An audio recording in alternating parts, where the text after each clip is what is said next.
Welcome back my YouTube channel Devi Acharya success point. और आप सब कैसे हैं दोस्तों? आशा करते हैं आप सब अच्छे होंगे। तो आप जैसे कि स्क्रीन पे देख रहे हैं कि आज मैं क्लास 10th का हिंदी का वीडियो लेके आई हूँ, ठीक है, जिसमें 20 क्वेश्चन है। तो चलिए हम लोग बिना देर करते हुए वीडियो को स्टार्ट करते हैं।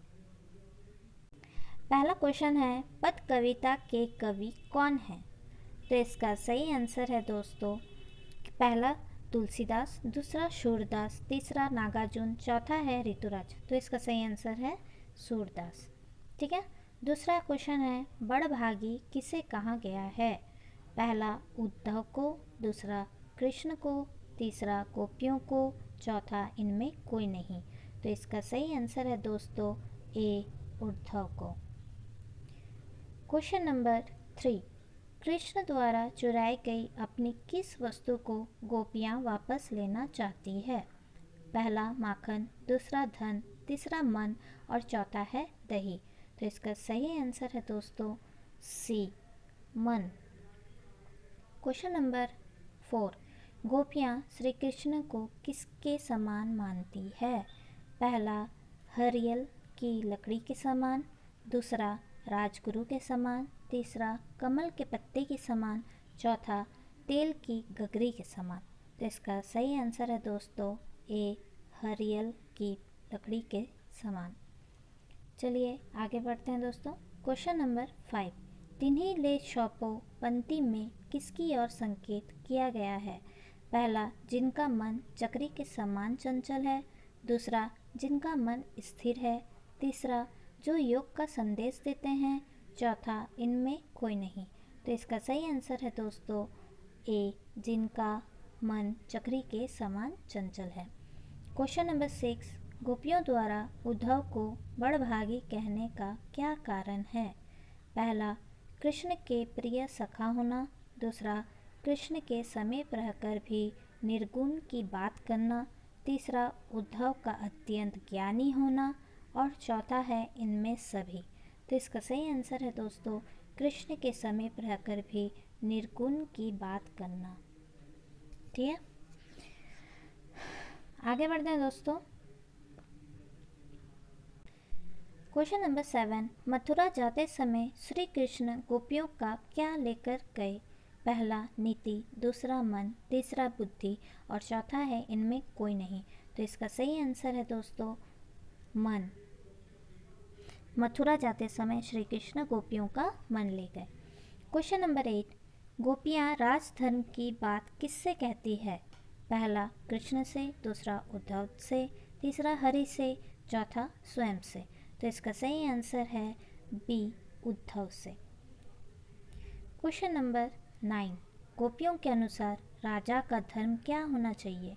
पहला राजा किसी भी स्थिति में प्रजा को नहीं सताता है, दूसरा प्रजा को दुखी नहीं करता, तीसरा प्रजा की रक्षा करता है, चौथा इनमें सभी। तो इसका सही आंसर है दोस्तों डी इनमें सभी। क्वेश्चन नंबर 10, उद्धव द्वारा दी गई योग संबंधी शिक्षा को गोपियाँ कैसे बताती है? पहला हरिल की लकड़ी के समान, दूसरा गुड़ के समान मीठी, तीसरा राजधर्म योग और चौथा है कड़वी ककड़ी के समान। तो इसका सही आंसर है डी कड़वी ककड़ी के समान। क्वेश्चन नंबर 11, गोपियाँ कृष्ण के प्रेम में किस प्रकार डूबी रहती है? पहला जैसे चींटियाँ गुड़ से चिपकी जाती है, दूसरा पत्तों की भांति, तीसरा अनुभूति की भांति, चौथा इनमें कोई नहीं। तो इसका सही आंसर है दोस्तों ए जैसे चींटियाँ गुड़ से चिपक जाती हैं, है ना। क्वेश्चन नंबर 12, गोपियों ने उद्धव की तुलना किससे की है? ए कमल के पत्तों से, बी तेल के गगार से, सी गुड़ के समान और डी है एक और दो दोनों। तो इसका सही आंसर है दोस्तों डी एक और दो दोनों, है ना, कमल के पत्तों से भी और तेल के गगर से भी। क्वेश्चन नंबर 13, गोपियों के अनुसार श्री कृष्ण ने किस मर्यादा का पालन नहीं किया? पहला प्रेम की मर्यादा, दूसरा लोक लाज की मर्यादा, तीसरा सामाजिक मर्यादा और चौथा है इनमें सभी। तो इसका सही आंसर है दोस्तों ए, प्रेम की मर्यादा का। क्वेश्चन नंबर 14, गोपियों ने अपने मन को कैसा बताया? ए, चंचल, बी, अस्थिर, सी, स्थिर और डी, इनमें सभी।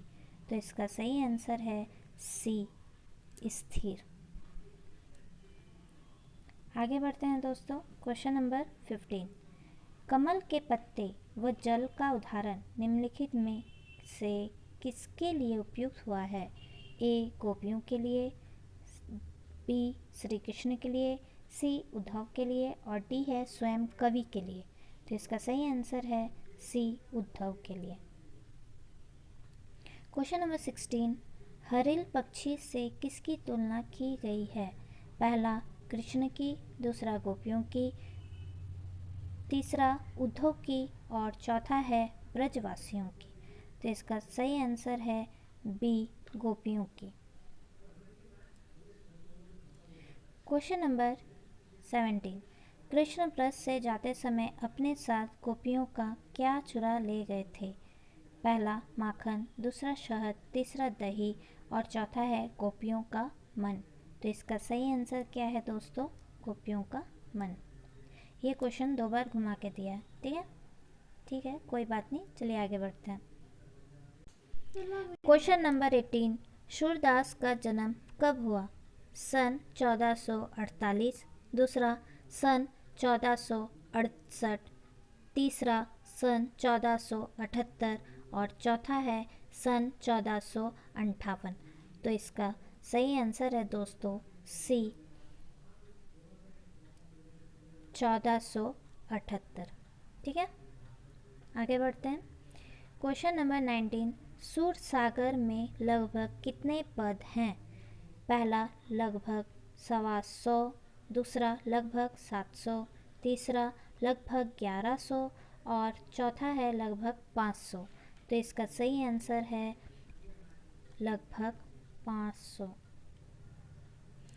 क्वेश्चन नंबर 20, निम्नलिखित में कौन सी रचना सूरदास की नहीं है?